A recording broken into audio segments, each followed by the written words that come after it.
Satpol PP Kabupaten Kebumen kembali menertibkan pedagang kaki lima yang menggelar dagangannya di tempat yang dilarang oleh pemerintah daerah. Penertiban pedagang tersebut diwarnai penolakan para pedagang yang tidak mau dipindahkan.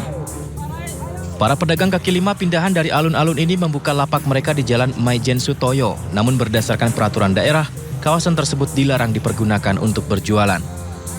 Teman-teman kita dari Satpol PP juga Polri dan TNI sudah mengingatkan, namun mereka belum beranjak dari tempat usaha mereka yang memang berkelanjutan. Menurut para pedagang, lapak yang tersedia di kawasan jalan tersebut tepatnya pada sisi kanan jalan bisa dimanfaatkan oleh para pedagang. Namun sudah dipenuhi oleh pedagang lain sehingga pedagang berpindah ke sisi kiri jalan. Namun sisi kiri merupakan area yang dilarang digunakan untuk pedagang membuka lapaknya oleh pemerintah daerah. Dari Kebumen, Jawa Tengah, Johartoyo, iNews melaporkan.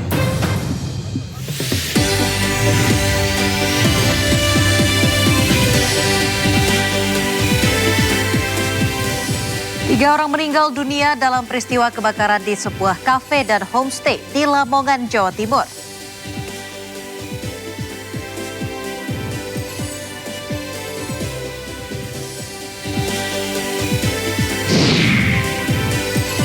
Hari Pers Nasional 2025, Presiden Prabowo Subianto mengatakan pers telah memiliki peran yang baik dalam menjaga demokrasi Indonesia.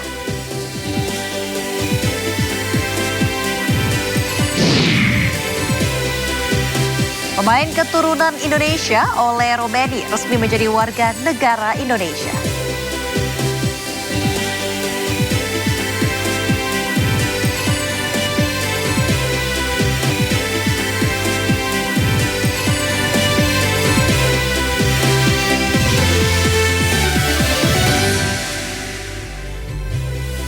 Halo pemirsa, Sindo Malam hadir dengan beragam informasi terkini tanah air serta mancanegara. Bersama saya Aulia Wardani, inilah Sindo Malam selengkapnya.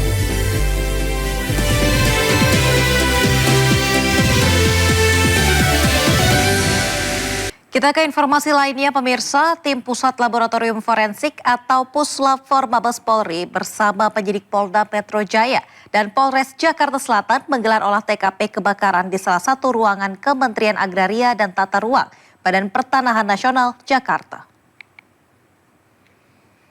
Kepala Puslap-4 Mabes Polri, Brigjen Sujarwoko, mengatakan penyidik membawa sejumlah barang bukti untuk mendalami penyebab kebakaran, yakni abu arang material terbakar, kawat kabel, hingga stop kontak. Penyidik dan Puslap-4 juga akan memeriksa rekaman CCTV dan saksi mata yang melihat awal mula kebakaran.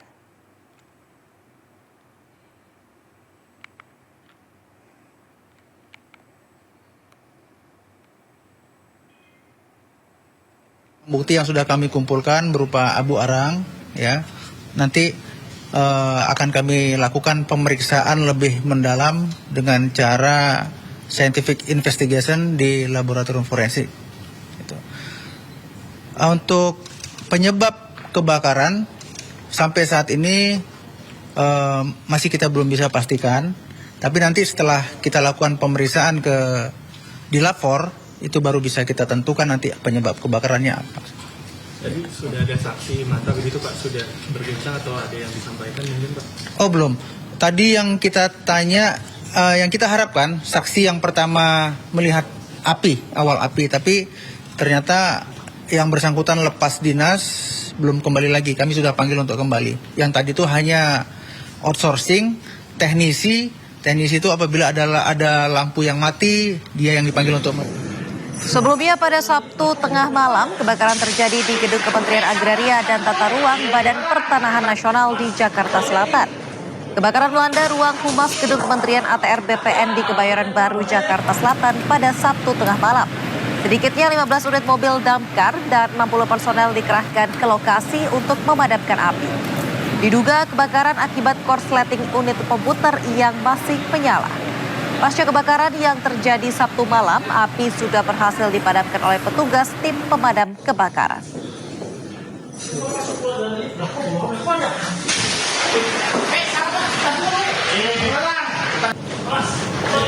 Menteri ATR BPN Republik Indonesia, Nusron Wahid mendatangi langsung lokasi kebakaran pada Sabtu malam.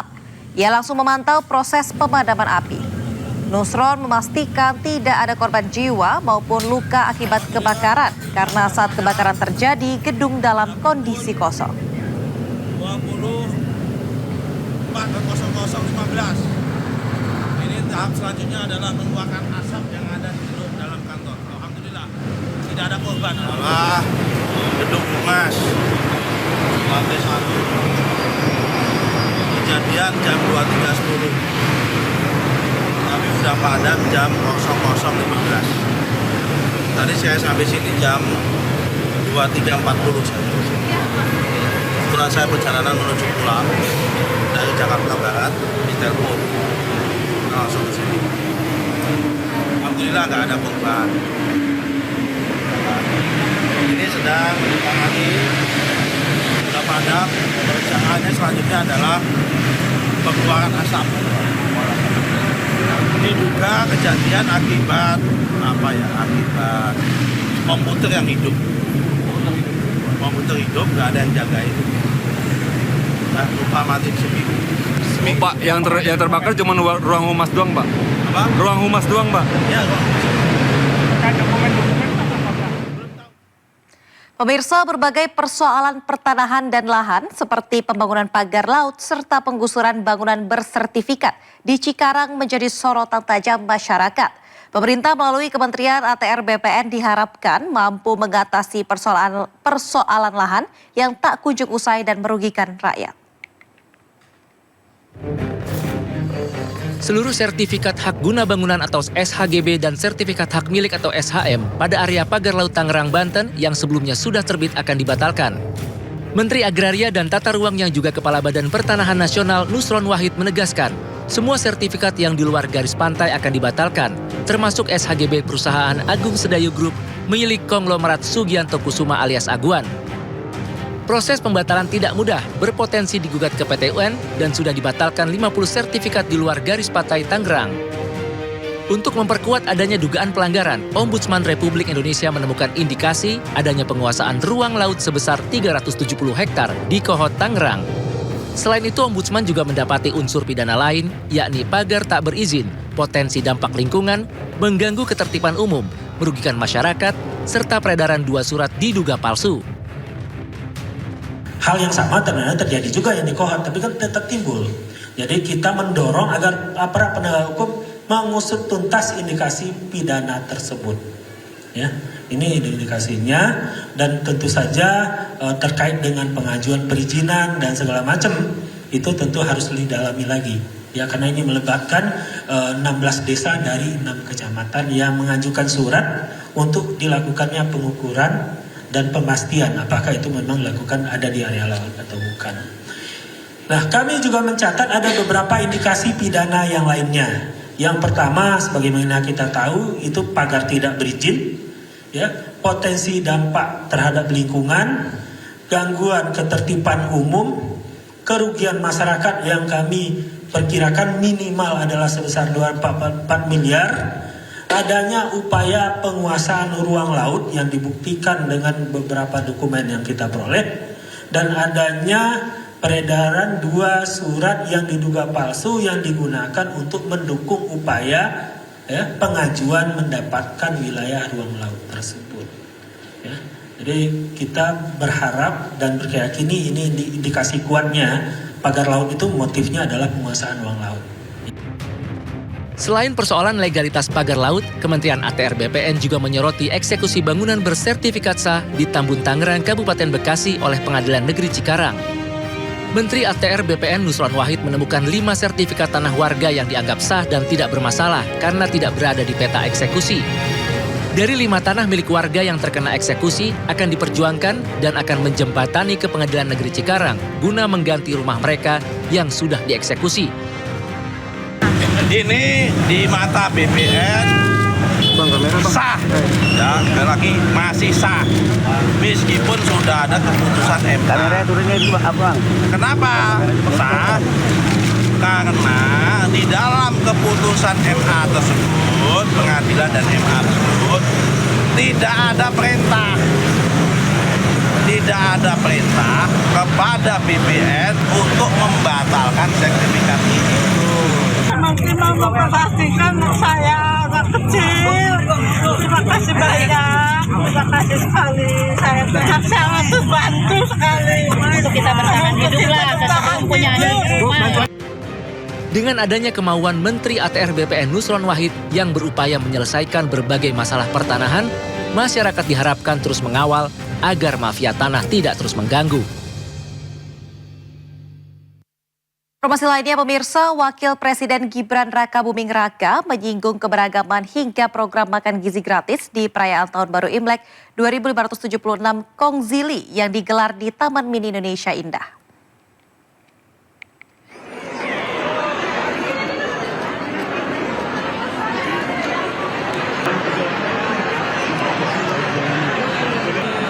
Dalam sambutannya, Gibran menyoroti keberagaman Indonesia sebagai kekuatan yang harus terus dijaga. Tidak hanya itu, Gibran juga menyikapi penghargaan setinggi-tingginya kepada Majelis Tinggi Agama Konghucu Indonesia, Matakin atas perannya dalam menjaga keharmonisan dan persatuan bangsa. Selain itu, Gibran juga mengucapkan terima kasih kepada aparat dan masyarakat yang turut berperan dalam menjaga kelancaran perayaan Imlek.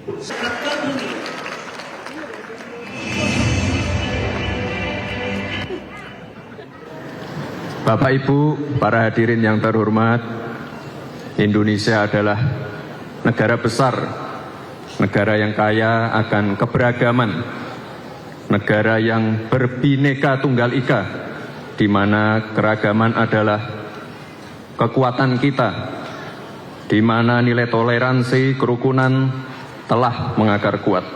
Dan inilah yang harus terus kita jaga dan rawat bersama.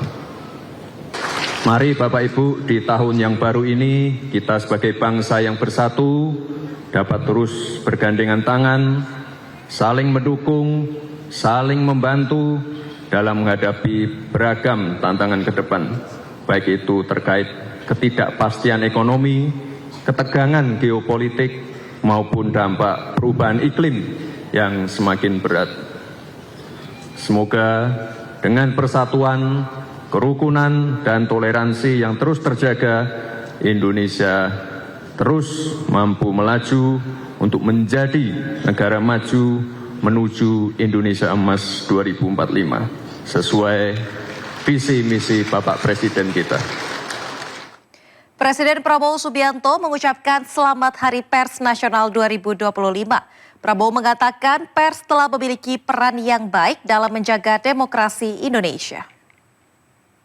Saya Prabowo Subianto, Presiden Republik Indonesia, atas nama pemerintah Republik Indonesia dan atas nama pribadi, mengucapkan Selamat Hari Pers Nasional ke-79 kepada seluruh insan pers di Indonesia. Selama 8 dekade ini, pers Indonesia telah menjadi pilar penting dalam kehidupan demokrasi, menyuarakan kebenaran dan memberikan informasi yang akurat kepada masyarakat Indonesia. Saya apresiasi kerja keras para jurnalis, wartawan, dan insan pers dan media yang terus menjalankan pengabdiannya dengan dedikasi tinggi meskipun tantangan yang dihadapi semakin kompleks. Saya juga memahami bahwa dunia pers saat ini menghadapi berbagai dinamika baik dari dalam dan luar negeri. Saudara-saudara sekalian, pers yang profesional, yang punya integritas adalah aset bagi suatu bangsa. Tetapi perlu saya ingatkan bahwa pers Indonesia harus selalu mengutamakan kepentingan bangsa, negara, dan rakyat Indonesia. Harus waspada terhadap usaha-usaha untuk mengendalikan pemikiran dan mempengaruhi jalannya opini-opini rakyat dengan menggunakan modal yang besar. Ada kecenderungan di dunia ini, mereka-mereka yang punya modal besar menguasai media dan ingin mempengaruhi masyarakat negara-negara tertentu. walaupun kita menjunjung tinggi kebebasan pers, kita harus waspada terhadap penyebaran berita-berita yang tidak benar, berita-berita hoax, penyebaran kebencian, penyebaran ketidakpercayaan terhadap sesama warga negara, upaya-upaya pecah belah, ini harus selalu kita waspadai. Saudara-saudara, pers Indonesia harus selalu menjadi pers yang dinamis, pers yang bertanggung jawab, pers yang juga memiliki suatu pengertian tentang apa yang menjadi kepentingan bangsa dan negara. Saya percaya pers Indonesia pada ujungnya akan selalu setia kepada cita-cita pendiri bangsa Indonesia. Pers Indonesia harus jadi pers yang Pancasila, pers yang terlibat dalam pembangunan bangsa, yang komit terhadap Negara Kesatuan Republik. Program pemeriksaan kesehatan gratis atau PKG mulai digelar pada 10 Februari 2025. Sesaat lagi tetap bersama kami di Sindo Malam.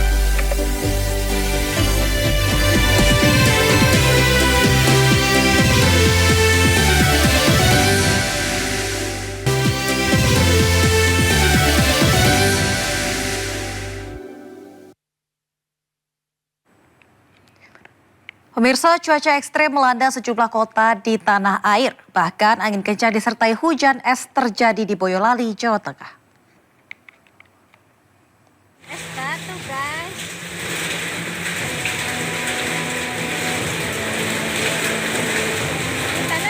Fenomena hujan es terjadi di Kecamatan Sambi, Boyolali, Jawa Tengah.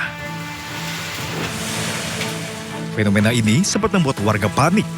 Pasalnya, selain angin yang kencang, butiran es yang jatuh di atap rumah warga mengeluarkan suara keras. Akibat terjangan hujan es membuat sejumlah pohon tumbang, hingga kemacetan terjadi selama 2 jam di Kecamatan Bajudono dan Simo. Menurut data BPBD, ada 6 rumah warga rusak tertimpa pohon.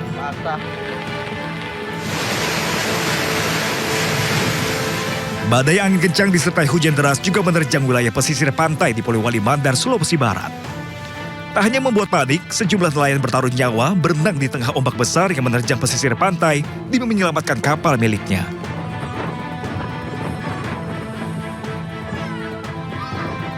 Sebagian kapal berhasil dievakuasi ke tempat aman karena nyaris tenggelam lantaran kuatnya angin. Namun ada pula sejumlah perahu yang tidak sempat diselamatkan hingga rusak dan juga patah. Ini ada musibah ya, angin puting beliung ya. Sementara, pasca terjangan puting beliung melanda desa Gondosuli, Kecamatan Kare, Madiun, Jawa Timur, puluhan rumah dan kios rusak. Sejumlah kios pedagang porak-poranda hingga ambruk tengah jalan karena terhempas kencangnya angin yang datang bersama hujan. Selain merusak kios pedagang, atap rumah warga juga porak-poranda. Genting yang terbuat dari tanah liat ataupun seng berterbangan dan lepas dari rangkanya.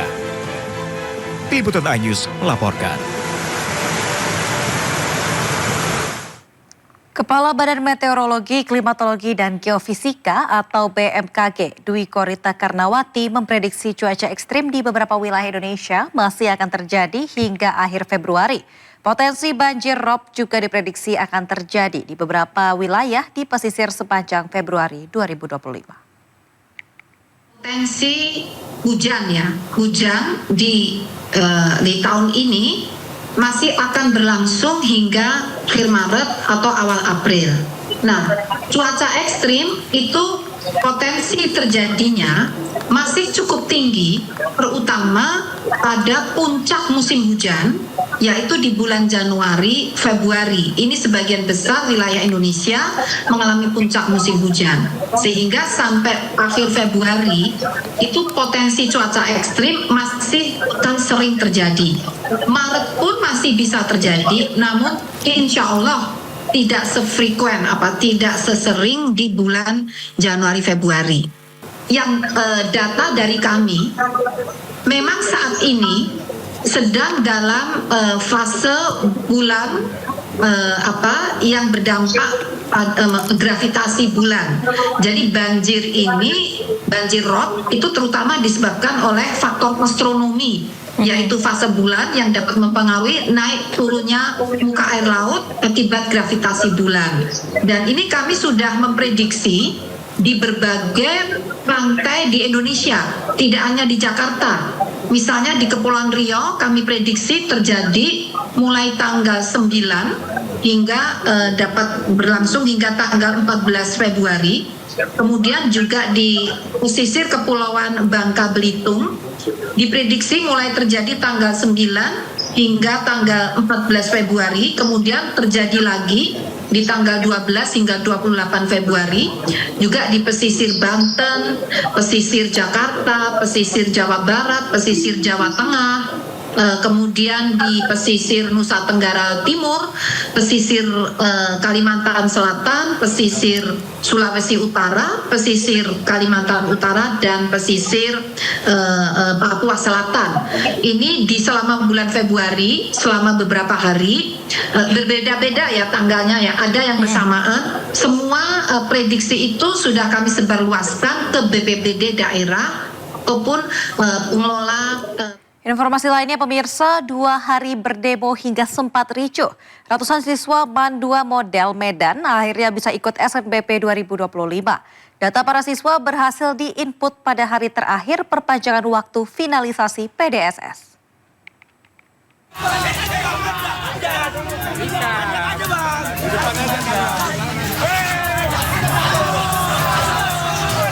Inilah kericuhan yang sempat terjadi di MAN 2 model Medan saat ratusan siswa kelas 12 berdemo pada Jumat pagi.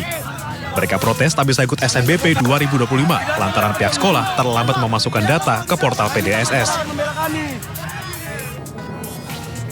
Namun kini para siswa dan orang tua bisa bernapas lega. 332 siswa akhirnya dapat mengikuti SNBP setelah data mereka berhasil diinput tepat waktu di hari terakhir perpanjangan waktu finalisasi PDSS. Solusi ini didapat setelah pihak sekolah bertemu dengan pihak Kemenak dan Kemendikti-Saintek di Jakarta.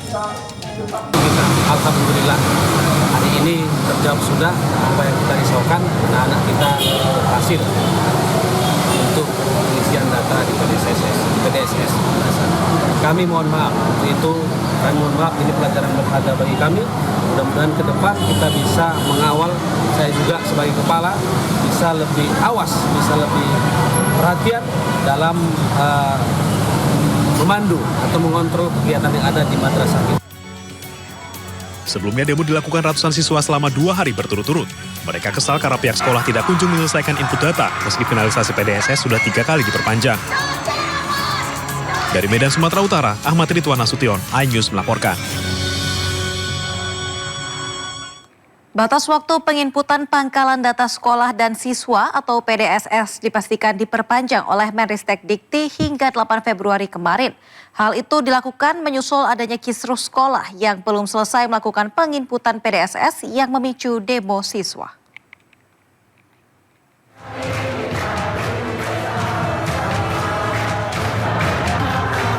Batas waktu penginputan pangkalan data sekolah dan siswa atau PDSS dipastikan diperpanjang oleh Menristek Dikti. Hal tersebut disampaikan Menteri Pendidikan Dasar dan Menengah Abdul Mukti saat melakukan peresmian gedung SMP SMA Raudlatul Jannah di Pepelegi Waru, Sidoarjo. Abdul Mukti juga memastikan bahwa Menristek Dikti telah mengambil kebijakan dengan menambah batas waktu penginputan data yang berakhir hari ini 8 Februari. Dan saya juga mendapatkan informasi bahwa Kemendikti-Saintek juga sudah mengambil kebijaksanaan memperpanjang kan aslinya kan 31 Januari kemudian diperpanjang bahkan sampai kemarin sampai tadi baru selesai hari ini kan, jadi diperpanjang cukup lama untuk sekolah-sekolah itu berkesempatan mengisi dan memperbaiki PDSS-nya itu. Nah, soal bagaimana nanti selanjutnya ya kami belum tahu karena pemenangnya kan tidak pada kami. Kalau menyangkut pembinaan sekolah kan pemenangnya dari pemerintah daerah. Seperti diketahui, banyak sekolah menengah di Indonesia yang didemo siswanya karena pihak sekolah diduga terlambat penginputan data PDSS untuk masuk seleksi nasional berdasarkan prestasi atau SNBP, sehingga banyak pelajar yang terancam tidak bisa masuk perguruan tinggi negeri melalui jalur prestasi. Dari Sidoarjo, Jawa Timur, Yoyo Agusta, iNews melaporkan.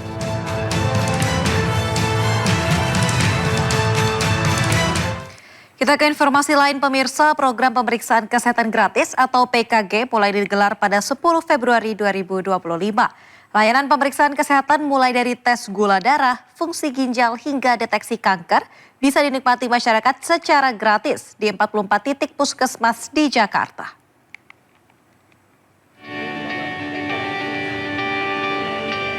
Program pemeriksaan kesehatan gratis resmi dimulai pada 10 Februari 2025 di 44 titik puskesmas di Jakarta.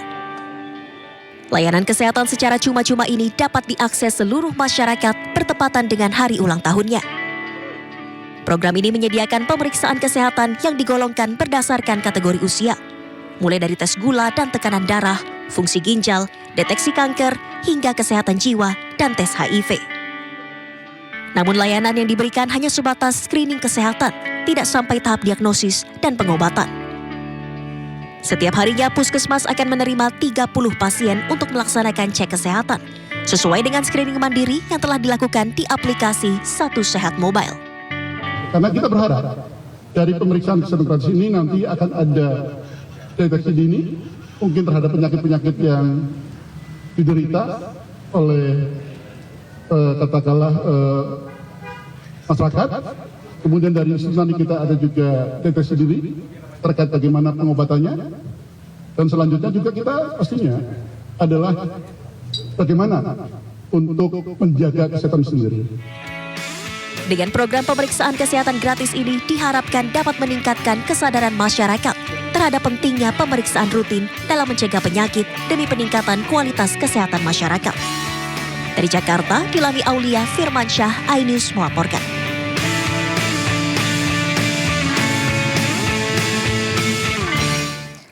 Sebelumnya pemerintah pastikan program pemeriksaan kesehatan gratis bisa dinikmati masyarakat pada Februari 2025.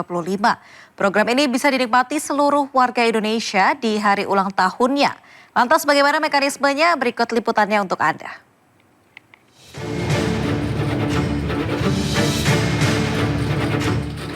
Pemerintahan Prabowo Gibran akan memberikan kado bagi warga Indonesia. Kali ini warga Indonesia yang berulang tahun akan mendapatkan kado berupa pemeriksaan kesehatan gratis. Pemerintah mendorong supaya program ini akan berlaku mulai Februari 2025. Hal ini disampaikan oleh Menko Bidang Pembangunan Manusia dan Masyarakat Pratikno usai rapat bersama menteri terkait. Membahas, menjamin, berusaha keras agar pelaksanaan pemeriksaan kesehatan gratis ini bisa berjalan dengan lancar dan sukses. Sebagaimana kita tahu, ini adalah salah satu dari quick win programnya Bapak Presiden dan Bapak Wakil Presiden untuk mulai tahun 2025 ini. Dan program ini sangat-sangat besar. Pemerintah telah mengklasifikasikan pemeriksaan berdasarkan usia. Untuk balita, pemeriksaan difokuskan pada penyakit-penyakit bawaan lahir. Bila terdeteksi, penyakit ini bisa ditangani lebih awal dan mencegah risiko keterbelakangan mental pada anak. Sementara untuk remaja, pemeriksaan difokuskan kepada obesitas, diabetes, hingga kesehatan gigi. Sementara untuk usia dewasa, pemeriksaan berfokus pada deteksi dini kanker seperti kanker payudara, leher rahim, paru, dan usus besar. Penyakit hipertensi juga menjadi salah satu perhatian pemerintah. Tidak hanya itu, kesehatan jiwa juga masuk dalam fokus pemeriksaan. Untuk warga lanjut usia, pemeriksaan mentitik beratkan pada kondisi kesehatan yang berkaitan dengan proses penuaan seperti Alzheimer, osteoporosis, dan stroke. Untuk menikmati program ini, warga harus mendaftarkan diri di aplikasi Satu Sehat. Nanti bila sudah terdaftar, warga bisa datang ke puskesmas atau fasilitas kesehatan terdekat dan menunjukkan kartu identitas. Nantinya bila sudah terverifikasi, mereka bisa menikmati pemeriksaan kesehatan lengkap secara gratis.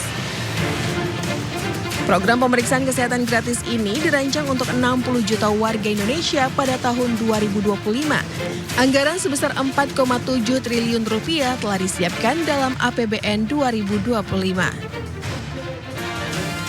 Tim Liputan iNews melaporkan.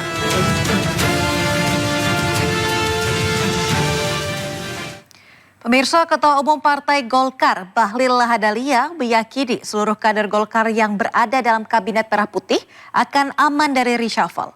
Menurut Bahlil, kader Golkar yang kini menjabat sebagai menteri memiliki kualitas yang telah diketahui Presiden dan mendukung pemerintah secara penuh.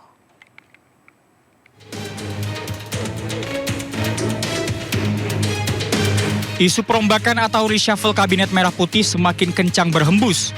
Namun Partai Golkar menanggapinya dengan percaya diri.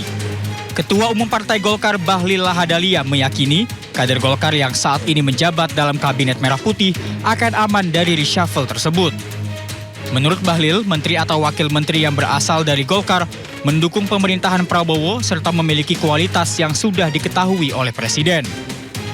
Jangan kita mencampuri, mengomentari, apalagi menganalisa berlebihan tentang apa yang menjadi hak prerogatif Bapak Presiden. Tapi kami yakin Golkar insya Allah semua baik-baik saja. Karena apa? Partai Golkar berada garda terdepan dengan partai koalisi lain, terutama Gerindra, dalam mendorong dan mendukung arah kebijakan pemerintah. Itu satu. Usai 100 hari kerja pemerintahan, Presiden Prabowo tiba-tiba menyebut reshuffle kabinet. Presiden Prabowo tegaskan akan menyingkirkan jajaran Kabinet Merah Putih yang tidak bekerja untuk rakyat. Selain itu, Presiden juga akan mengevaluasi kinerja bawahannya setiap 6 bulan sekali. Kita ingin rakyat menuntut pemerintah yang bersih, yang benar, yang bekerja dengan benar.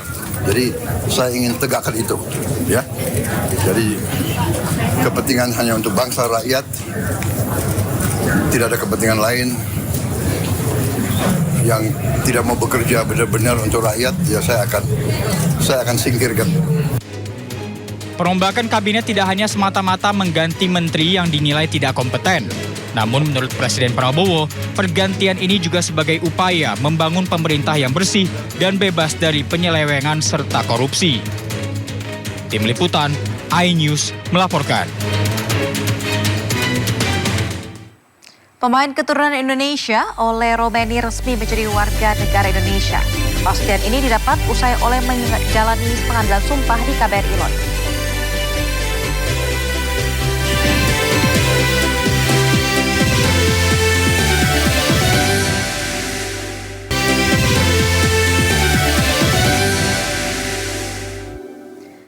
Anda kembali di Sindo Malam pemirsa, penyerang Oxford United Ole Romeni resmi menjadi warga negara Indonesia.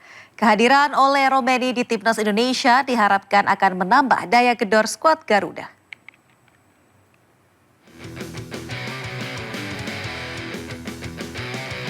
Pemain keturunan Indonesia Ole Romeni dipastikan resmi menjadi warga negara Indonesia usai diambil sumpahnya di KBRI London, Inggris pada Sabtu siang waktu setempat.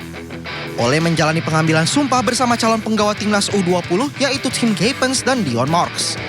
Proses pengangkatan sumpah dihadiri langsung oleh Menteri Hukum RI Supratman Andi Aktas. Nah, kami berharap bahwa mudah-mudahan hari ini dengan pengambilan sumpah ini kontribusi ke ketiga pemain tadi terutama Ole ya, tadi juga hadir juga Marcelino yang merupakan anggota tim nasional yang juga bermain di Oxford di sini. Kita berharap bahwa Ole bersama Marcelino dan seluruh teman-teman dalam rangka menghadapi laga berikutnya di Australia. Di Australia nanti itu bisa memberikan kontribusi positif. Kalau tadi Pak Menteri sudah melakukan pengukuhan, berarti Ole sudah menjadi warga negara Indonesia dan tinggal kita proses untuk perpindahan federasinya ya. Kalau memang itu kan dia menjadi di AFC, kalau selama ini kan ada di sini di Eropa ya. Dan saya kira luar biasa bantuan dan dukungan dari Pak Menteri. Terima kasih Pak Menteri, luar biasa karena ini bukan hanya yang pertama, sudah beberapa kali sejak beliau menjadi menteri memberikan support kepada PSSI, dan kalau menterinya mau dukung seperti ini, kami senang bekerja Pak Menteri. Dengan selesainya Ole melakukan pengambilan sumpah, ia pun berpeluang besar menjalani debut bersama Timnas Indonesia pada putaran ketiga kualifikasi Piala Dunia 2026 zona Asia, khususnya saat bertandang ke markas Australia pada 20 Maret mendatang. Pelatih Timnas Indonesia Patrick Kluivert hadir di Stadion Pakansari Bogor, Jawa Barat. Ia bersama tim kepelatihannya datang untuk menyaksikan langsung pertandingan Liga 1 antara Dewa United kontra Persija Jakarta.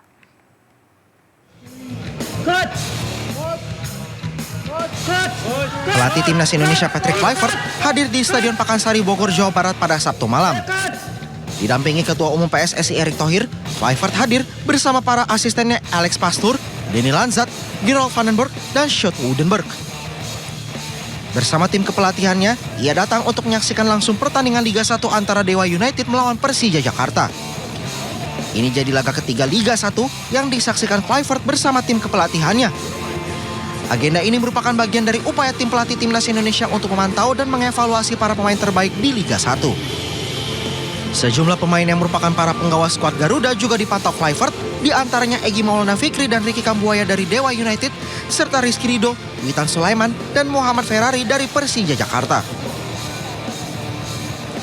Saya hari ini cuman ngeliat undangan dan saya tahu di Persija dan Dewa ini ada beberapa pemain tim nasional yang dipantau, karena memang sekarang saya rasa Coach Patrick, Coach Alex, semua Gerald dan Denny sedang terus memantau, dan saya happy karena bagaimana PSSI dengan Liga kalau bersatu ini juga baik buat karir pemain.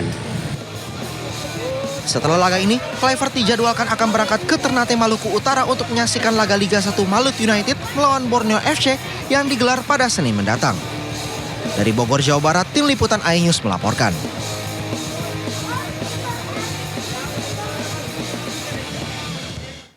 Pemirsa, melalui Bandara Soekarno-Hatta, Tangerang, Banten, Timnas Indonesia U20 bertolak menuju Cina untuk mengikuti Piala Asia 2025. Skuad Indra Syafri menatap optimis di ajang ini.